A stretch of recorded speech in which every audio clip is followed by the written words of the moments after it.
All right. All right, well, greetings, friends. My name is Mary Klein, and I'm a member of Palo Alto Friends Meeting. Today, I'm bringing you, make sure I'm, okay, all the audio's quiet on my end. Okay, so today I'm bringing you a two-part conversation. I'll make one presentation on the ancestry of San Jose Friends Meeting, which should take less than 20 minutes, and then we'll have some time to talk. Then I'll make a second shorter presentation about the place of Beanite Friends in the world today, and we'll have a little more time for a second brief conversation. We'll close with a minute of worship at the end of the hour, and then I'll hang around to talk more with anyone who wants to linger. And again, for people joining online, if you just put questions and comments in the chat, Anna will manage to get yourself into the conversation that way. So the ancestry of San Jose Friends Meeting. I want to consider this topic in two parts. I will begin by considering the nature of Quaker faith, which is the life force that produced San Jose Friends Meeting. And then I will consider a short series of episodes throughout Quaker history, which set the stage for the creation of San Jose Friends Meeting.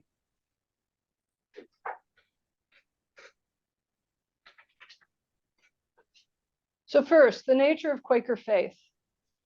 The Religious Society of Friends emerged from a confluence of social and religious insights that were discovered by English seekers in the mid-1600s. Socially, Quakers emerged as an egalitarian faith, a faith that every individual is a valuable source of truth. Religiously, Quakers emerged as an experimental faith, a faith in queries rather than creeds, as offering the best promise of continuing revelation.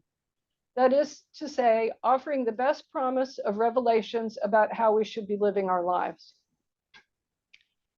In the real world, these qualities of our religious society have put Friends in conflict with mainstream culture repeatedly across nearly 4 centuries. Socially, Quakers have lived in ongoing conflict with mainstream culture because we live by the faith that no individual holds any authority to command anyone else to profess anything. In other words, every individual possesses their own innate authority to identify their own beliefs and commitments. Our faith in every person's access to divine authority has put Friends in the middle of numerous social struggles throughout the centuries to expand the reach of human rights and to limit the reach of human violence. This faith in every person as a source of truth has also produced a branch of Quaker congregations that govern themselves through radically democratic practices, which we call seeking unity, by which we mean seeking divine unity. This is the branch of Quakers that includes San Jose Friends Meeting. This type of direct democracy self-governance can be difficult, and it's not for everyone. However, when done well, unity decision-making can sometimes result in some exhilarating spiritual experiences.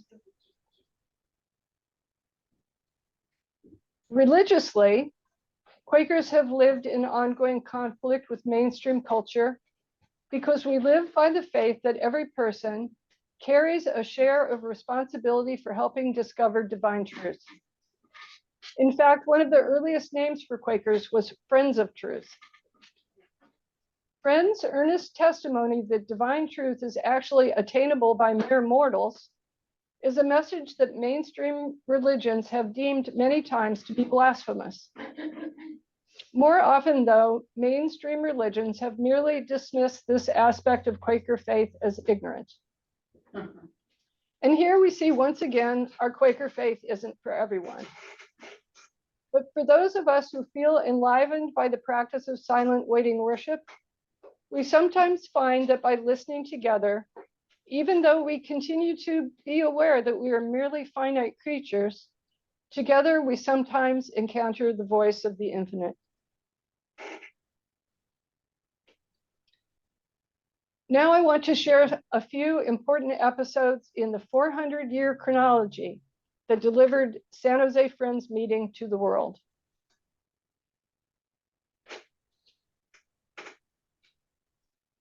The Religious Society of Friends is usually said to begin with the ministry of George Fox in England in the mid-1600s. Starting from an early age, Fox was always a studious boy and deeply religious. His public ministry was launched when he was 19, when he heard a voice telling him inwardly to forsake his carousing, which he had begun as a young man among young men. Instead, Fox embarked on a lonely, wandering quest to find a religious teacher who could speak to his condition, a religious teacher who Fox could follow. In a state of confused depression, Fox wandered for several years throughout the English countryside and in London.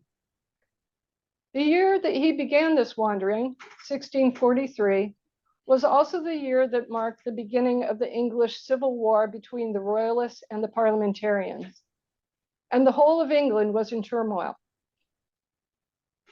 After several years of persistent conversations with priests, ministers, and theologians, Fox eventually discovered the message that he was led to share with the world. At the same time, other religious seekers were also discovering a message similar to Fox's, and they joined together with him to promote this faith: that every person is able to hear God's voice directly, that professional clergy are unnecessary and frequently misleading, and that God is actively directing us to live our lives in truth, simplicity, and gentleness.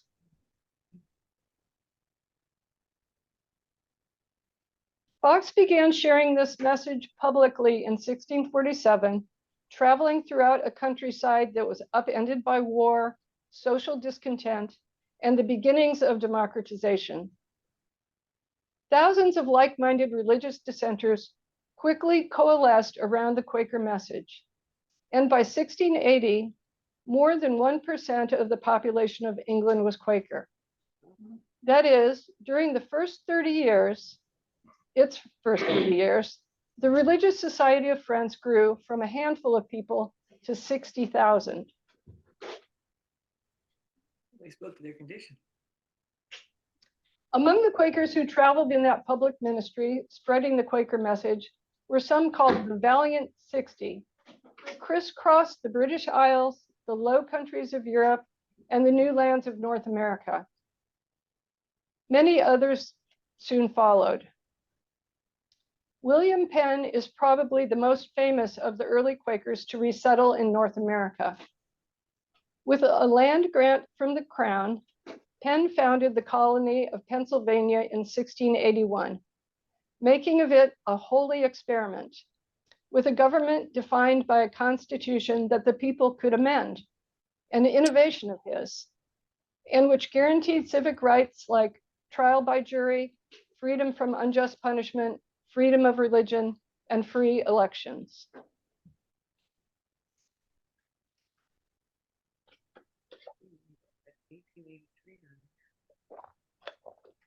During these early years of rapid expansion, Quakers became renowned for their peace testimony. In the context of the English Civil War, Quakers were often distrusted by both sides, given the Quakers' general attitude of dissent and their scorn for earthly powers. Eventually, as a defense against vicious attacks on their persons and properties by the state and its church, a group of 12 Quaker leaders responded to anti-Quaker persecution by writing a declaration to King Charles II. In 1660, they wrote, "We utterly deny all outward wars and strife and fightings with outward weapons, for any end or under any pretense whatsoever, and this is our testimony to the whole world. That the Spirit of Christ, which leads us into all truth, will never move us to fight in war against any man with outward weapons, neither for the kingdom of Christ, nor for the kingdoms of this world. Consistent with Quaker faith, this peace testimony has never been held as a creed that friends must adhere to, but rather as a test that each individual friend should take to assess their own grasp of divine truth. Many friends actually had taken up arms against the monarchy during the English Civil War. Later, many friends in the New World took up arms on behalf of the American Revolution. And later, still others fought in the Union Army against the Confederacy. In the 20th century, as Earlham professor Lonnie Valentine wrote, in England and the United States, from 30 to 50% of eligible Quakers accepted service in the First World War. And that percentage grew in the US during the Second World War to some 75%. Throughout all these wars, Quaker communities continued to promote pacifist alternatives to soldiering, which gave Friends their reputation as a pacifist faith. But many Quaker communities were also deeply divided over questions of war and peace. Despite these internal conflicts, the Religious Society of Friends bears a well-earned reputation as a peace church. Though not universally pacifist, when Friends find themselves in conflict with others, their aspiration is generally to hold themselves accountable to this advice from William Penn. Let us then try what love will do. Force may subdue, but love gains, and he that forgives wins the laurel. This power of love was famously demonstrated by John Woolman in his fight against slavery in the 1750s. Throughout his peaceful struggle, his loving struggle, his Lamb's War, Woolman simply traveled to the homes of other Quakers and visited with them, Quakers who were enslavers. Woolman engaged each friend in deep and searching conversation, examining the state of their relationship with their creator and considering how their practice of enslavement was corroding their own integrity. Due to these efforts by Woolman and other friends, by the end of the American Revolution in 1783, nearly all Friends in North America had freed their slaves. This question of slavery takes us into the period of Western expansion of the new nation, an episode that is central to the history of San Jose Friends meeting. One intractable conflict that surfaced as soon as the new nation was formed concerned the extent to which slavery would be permitted in new states as the country expanded. As a compromise, between 1820 and 1850, new states were admitted to the Union in pairs, one slave and one free. In 1846, Iowa became the first free state west of the Mississippi, and as such, it became attractive to entrepreneurial Quaker pioneers. In 1855, 200 members of an old New England Quaker family, the Beans, organized themselves into the Bean Wagon Train and made the long journey together to Muscatine, Iowa. Two of the most prominent members of the Bean family were Joel and Hannah Bean, who were known internationally for their international work on behalf of Friends causes, and who, once Iowa Yearly Meeting was formed, served as its clerks for 11 years, between 1867 and 1878.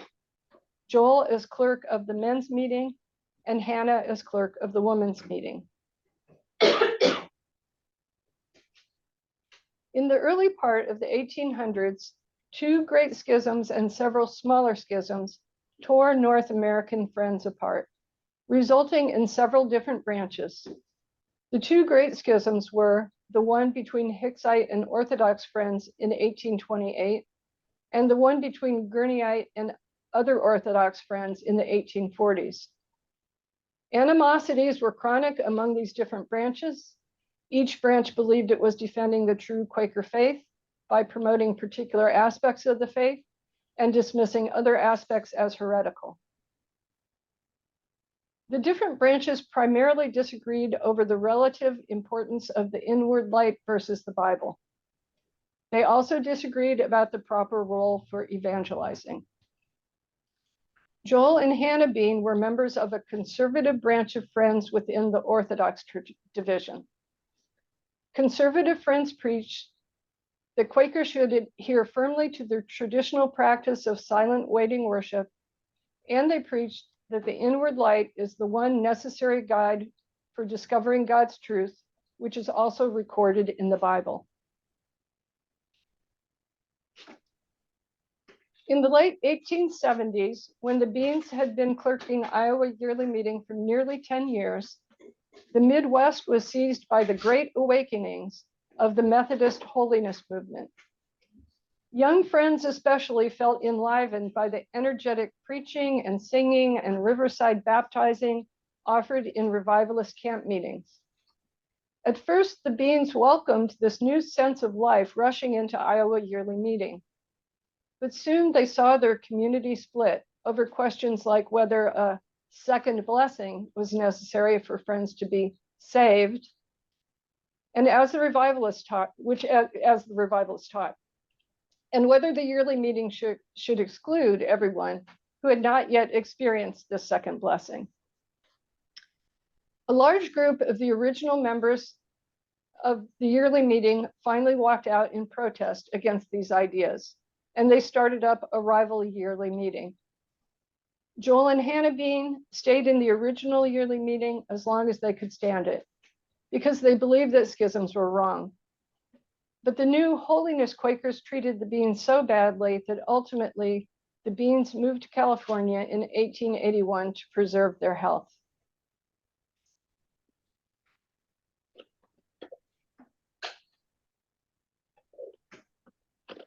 Unfortunately, they encountered more of the same in San Jose after they began attending the local Quaker meeting there. That meeting had been founded 20 years earlier by the brothers David and Jesse Hobson and was the first Quaker meeting in California. The Hobsons were evangelical Friends from North Carolina who quickly grew impatient with the Beans' insistence on the traditional Quaker faith in a universal saving inward light. After 2 years of worshiping together, the Hobsons forced the Beans out of their meeting. Yes, they are. Cool. Small.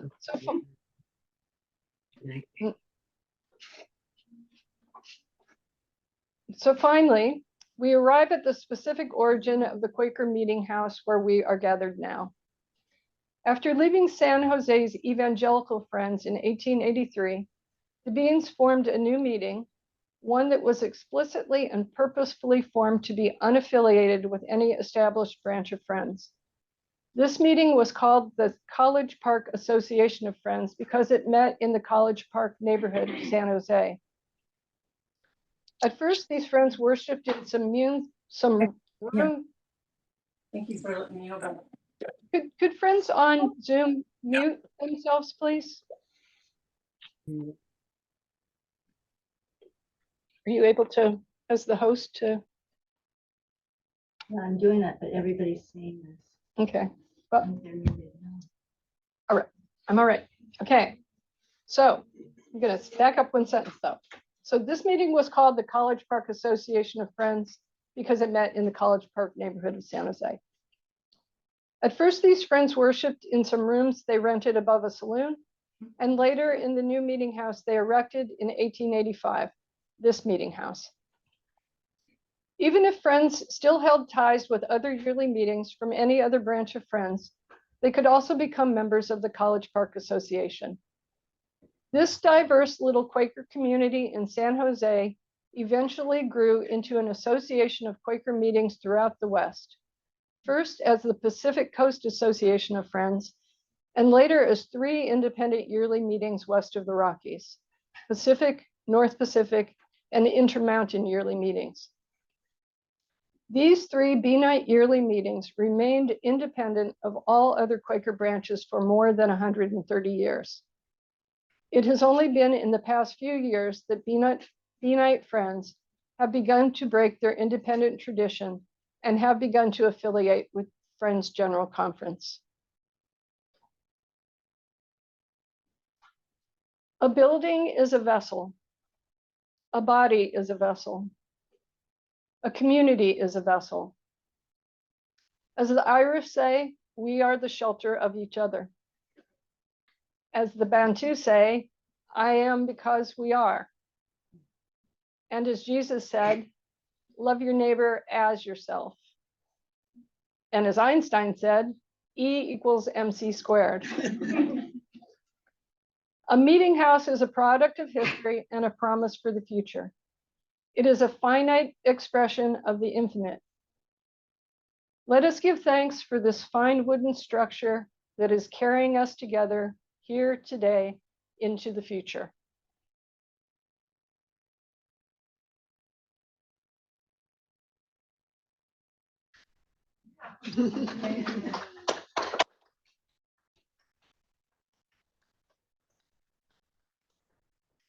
I'm not done.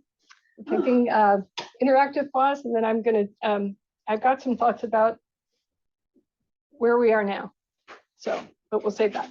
So thoughts about what I've put out so far, or just thoughts? Yeah. Okay, I have two things that kind of come up. I'm gonna need to repeat, I think. Do I need to repeat what she says? Yeah. Okay. So I didn't realize that San Jose Friends didn't actually come from the Hicksite kind of lineage. And do you see any like difference between the fact that we came through Orthodox rather than the Hicksite in terms of how we practice and engage? So Julia's asking about the Hicksite branch, and that there's some resonances between the Hicksite perspective and sort of the perspective that we've been kind of brought into by being Beanites. And I just think because the differences were about the relative importance of the inward light and the Bible, it's just, I think I kind of suspect that a lot of it was just personality. I mean, people, you know how people are, you know how we are.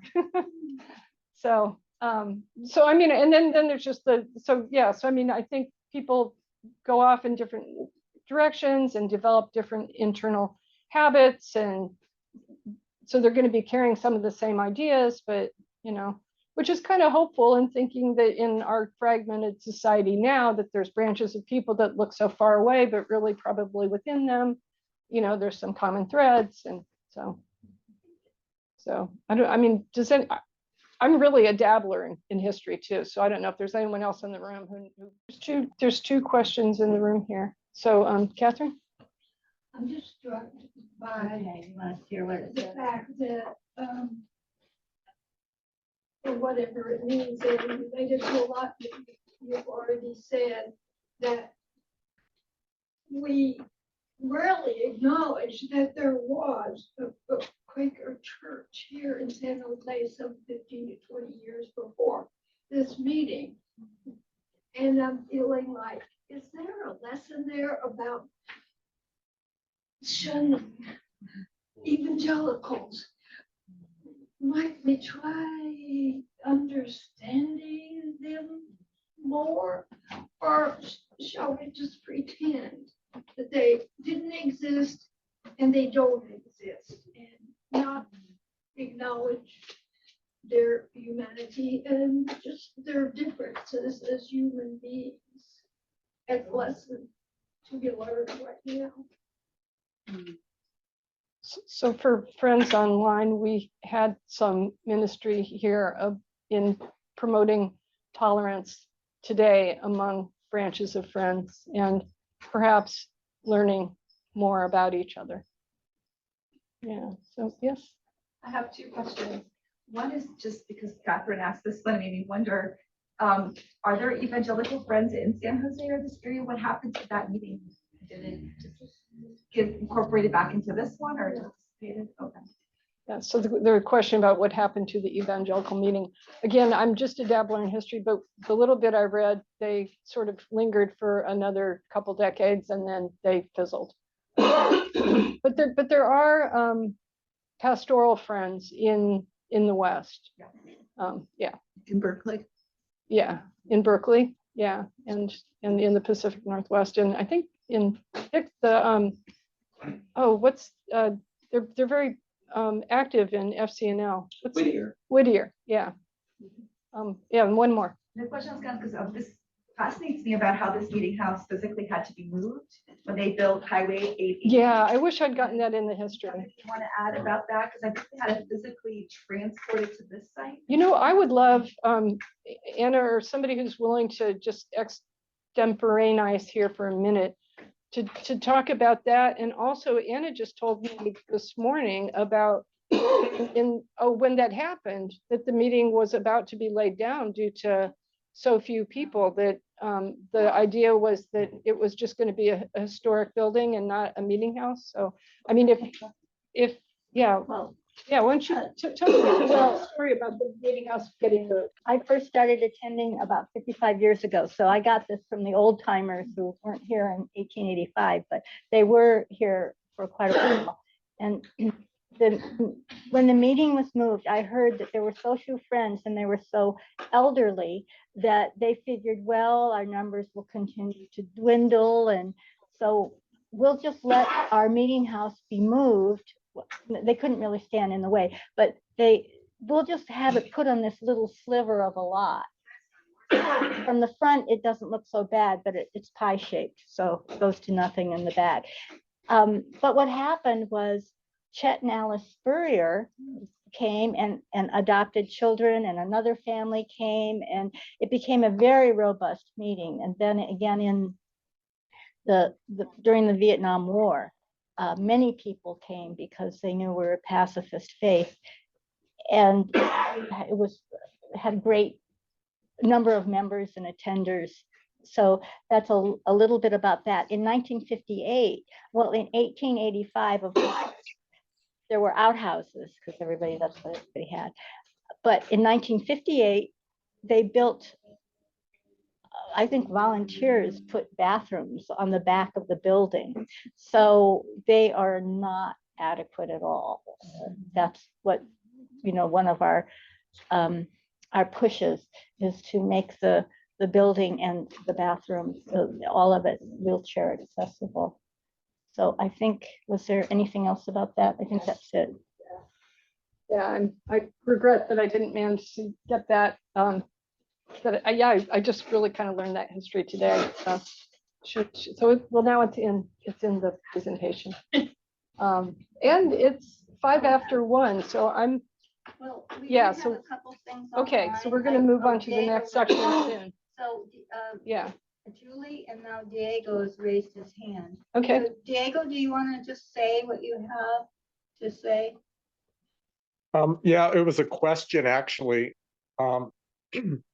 So when Mary, when you were saying that the Beanites, a bunch of other meetings joined this movement, and what I was wondering is my understanding, and I don't know if this is correct or not, and somebody on this call may be able to answer it, but my understanding is that in Southern California, there's Villa Street meeting that used to be there, which was a conservative yearly meeting. It came from a conservative yearly meeting. I don't know which one it came from. I remember going there and they have the wall in the middle with men and women on each side. It was built like that. And then the other is like a block away from that is Orange Grove meeting. An Orange Grove meeting is an FGC. It was founded by people associated with FGC. So our yearly meeting, as I understand it, is that the northern part, College Park Quarterly Meeting, is Beanites because it's out of the beans, and that Southern California is more FGC orientation because of the founding of Orange Grove meeting. But I don't know if this is correct or not. So I just wanted to mention that, and if anybody else knew. I trust that that's correct, Diego. I know you are well studied, and I was looking at this presentation from the point of view of San Jose meeting. So things are way more complicated in Intermountain yearly meeting also. So I glossed over some complexity for sure. Okay. There was another. Well, Jay Thatcher is saying that Pasadena monthly meeting was part of Iowa conservative yearly meeting. So anyway, there's a very complicated history. Anna and I had a very enlivening conversation while we were setting up the text about history and how the word story is part of history and how the many kind of points of view of the same kind of period of time look very different from each other. So this is, yes, we'll. And Julie also had a comment that wrote, I believe Paine was brought up by a Quaker father, but was not himself a Quaker. So, Well, many details to be disputed. And I think I'm just going to say I'm moving on. thank you. So, Thank you. and as if talking about history doesn't have a lot of room for different points of view, I'm going to now talk about today. And that I think will also open the options for more options. Okay, so the place of Beanite Friends in the world today. We 3 yearly meetings that grew out of the College Parks Association of Friends and out of other sources generally still adhere to the traditional Quaker practice of silent waiting worship. In this, we follow in the footsteps of Joel and Hannah Bean. That said, many of us worry about the dwindling size of our monthly meetings, and this worry sometimes leads us to wonder if we might do better to try a little more programming or semi-programming, a little more singing, a little more ministry that's a little more polished and sermon-like, something that might be more accessible or more exciting or somehow more attractive to more people. In fact, year before last, Pacific Yearly Meeting invited a pair of friends to direct a complex multi-part religious ceremony during our Saturday morning plenary, complete with responsorial readings. In this, perhaps we might also be like the Beans, who strove to welcome into Iowa Yearly Meeting the unfamiliar enthusiasms of the holiness movement, even while they also continued to advocate faith in the inward light. It's entirely possible to imagine that these two different approaches to Quaker faith could have thrived together side by side in Iowa Yearly Meeting. But it also seems to me that such a peaceful coexistence would have required having some people on both sides of the conflict who wanted to hold the community together. And that wasn't the case in Iowa in the 1880s. As I have mentioned a couple of times already, the traditional practices of early Friends simply aren't for everyone. Unity decision-making is often infuriatingly frustrating. Silent waiting worship can be a real dud some Sundays. Or sometimes it serves up a nerve-wracking jangle of complaints and pronouncements that all seem to boil down to one same message again and again, that I need to learn to be more patient. But just because it's hard doesn't mean it's not worth it. Unity decision-making and silent waiting worship, these are rarities that are worth defending. Mainstream culture essentially is a giant game of might makes right. Even if we assume that the arc of history is bending towards justice, we know that it is being bent by the pressure of disciplined organizing, which exists to build power vigorously and relentlessly so that it can win those incremental wins. Even doing justice in this world requires sufficient might for making right. The role of unity decision-making here is to serve as a pattern and example of a method of determining what is right that is separate from methods of building power.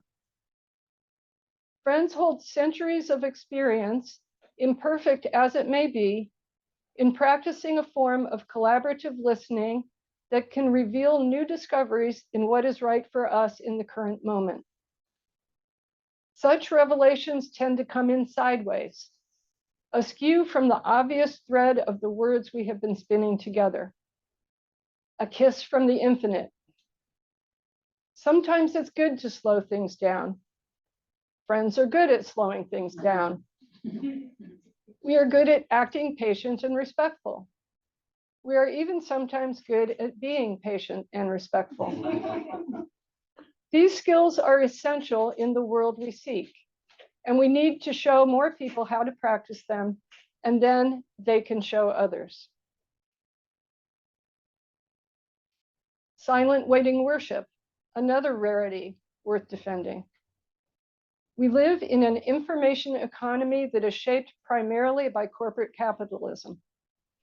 Trending fast fashions, planned obsolescence, manufactured insecurity, these keep us on our toes and on the internet. The pulse of that echo chamber is hypnotic.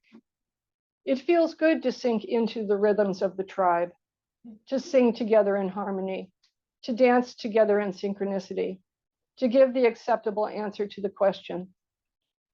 But our Quaker faith is to pull ourselves away from all that certainty for at least one sacred hour every week. Our waiting worship, silent worship, expectant worship, this is a time to make ourselves available to be torn away from our assumptions about ourselves and our place in the world.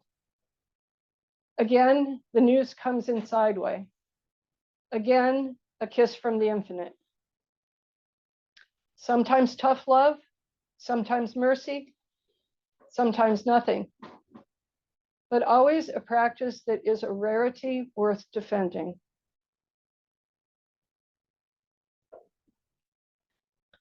A Quaker meeting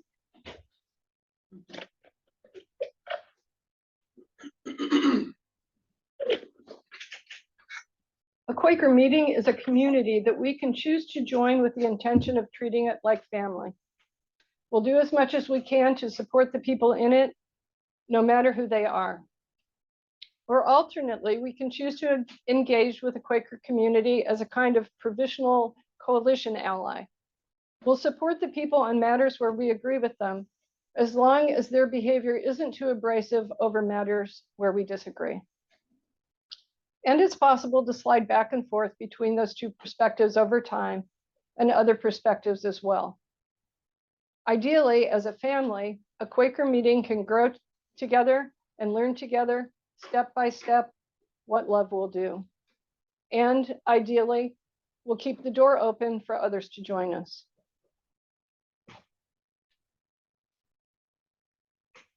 Either way, a Quaker meeting can thrive no matter the number of its members.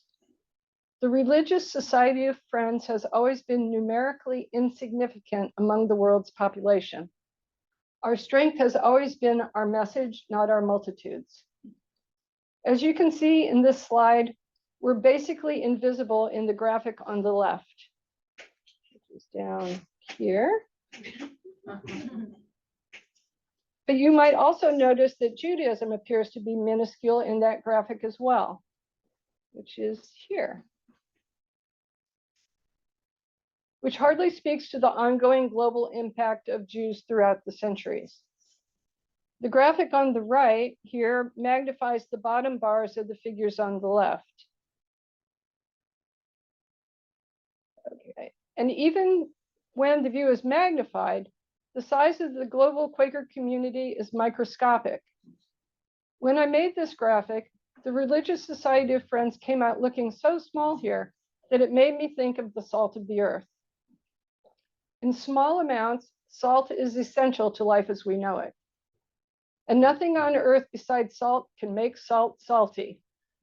Nothing on earth can help return the flavor to salt if it goes flat.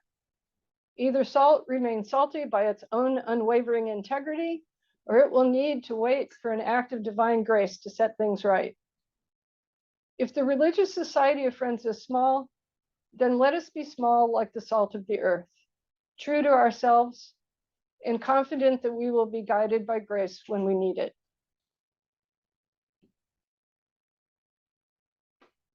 I'd like to close with a poem by Joel Bean. He wrote this on September 6, 1911, 3 decades after he and Hannah moved to San Jose. It's untitled.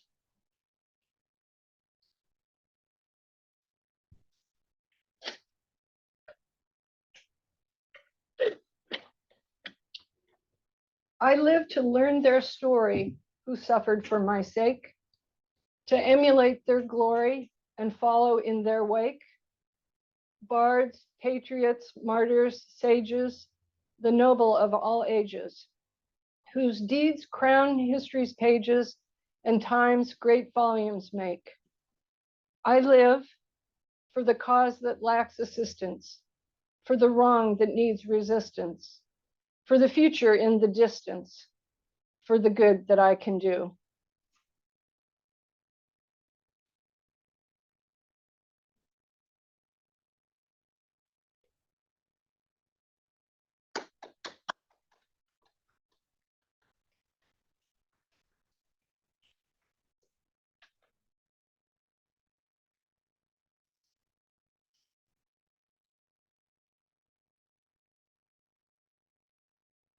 We had some beautiful ministry during the hour before snacks that I feel now.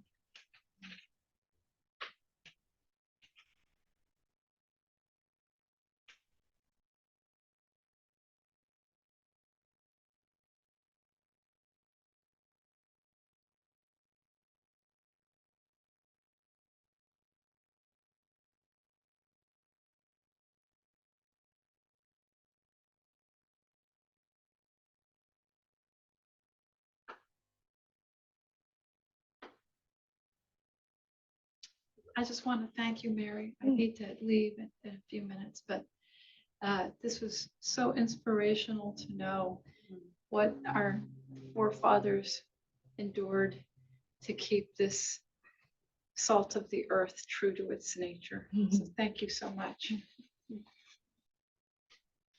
My question is, this has been recorded.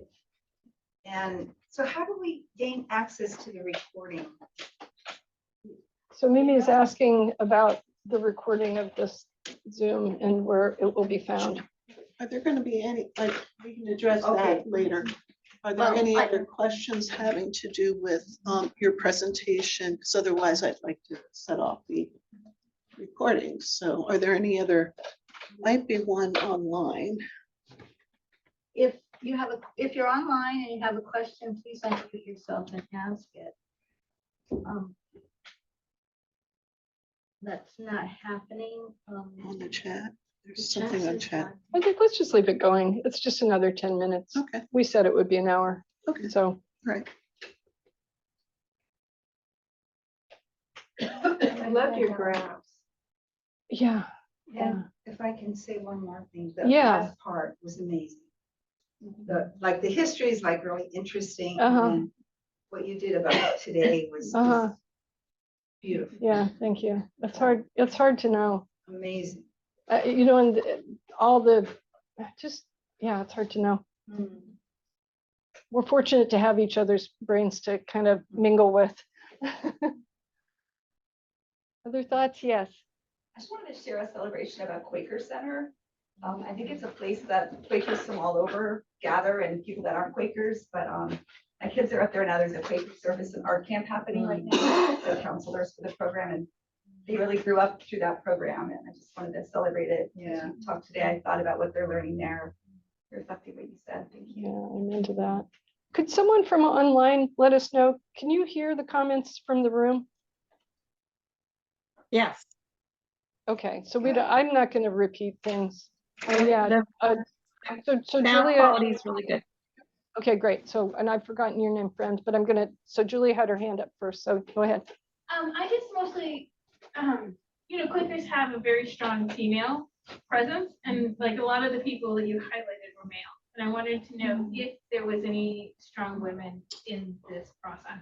So I did this, partly I got invited here because I got on this stick when I was doing Western Friend that I did these pages for all ages that, had like games and they always had like a reading that I tried to put down to an accessible level. And I did find, so in the history, surprisingly, the Quakers who had the material resources to be able to kind of capture their life on paper in a way that it was saved was more often men than women. So I just think, it's our species.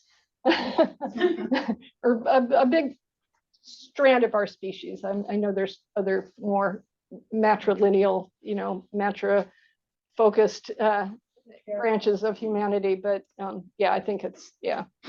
There's probably more and one could dig, and there are books of Quaker women, but they're not, it's more just like they're, I don't know, anyway, it's just not as It's really robust. helpful because you kind of hear it, but then you don't necessarily see it. And so hearing you perspective of, Yeah. well, they're the ones that have the books.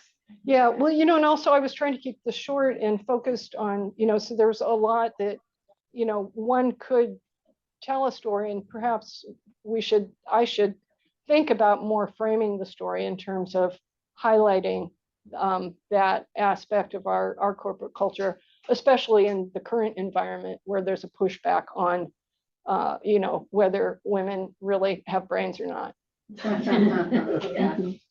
Yeah. Oh, yeah. Yeah. I'm Gail. Oh, yeah, yeah. Yeah. My question was about when you said that this meeting grew and it gave rise to 3 separate yearly meetings. I know that when I was a kid, I can remember Pacific yearly meeting was California, Oregon, and Washington. And I don't know if the Intermountain yearly meeting was already separate from that, but what I remember is that we split in 2, I think in the 70s because it got so big. Yeah. So I wasn't sure if that.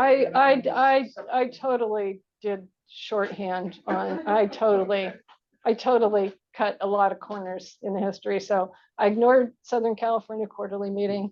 I kind of ignored Intermountain yearly meeting and the complexity of how they formed. And yeah, so I should have written a longer talk. No, I mean, but really it speaks to just how, I don't know, just how multifaceted everything is. I'm getting into inanities now. Somebody else have something more meaningful? Ellie has her hand up. Ellie has her hand up. Ellie to unmute and say whatever she has to say. Okay, I think I am unmuted. Yeah. I just wanted to say thank you to the San Jose Friends meeting for organizing all these events and for inviting Mary Klein to come today. I usually can't leave Santa Cruz Meeting House on Sundays because of other commitments I have there, and many people do. And so I'm really, really happy that this part, started at 12:30 and I rushed over so I could get to every minute of the history presentation. I love history, especially our local histories, and I really feel a connection now to San Jose meeting more, and I'm going to try to get there someday. I've only seen it when it was closed for the day. And I'm so grateful. So that's all. Thank you. Well, kudos to Anna Koster also, who held us to our agenda for the day, which was complicated. Yes, yeah.